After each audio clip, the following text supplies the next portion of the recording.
आप किसके साथ हो? इस बात बच्ची मेरी गई है।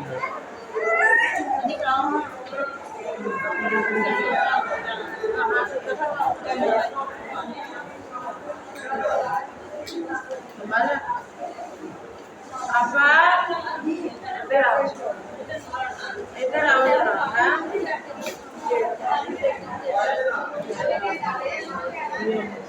आपा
क्या बताया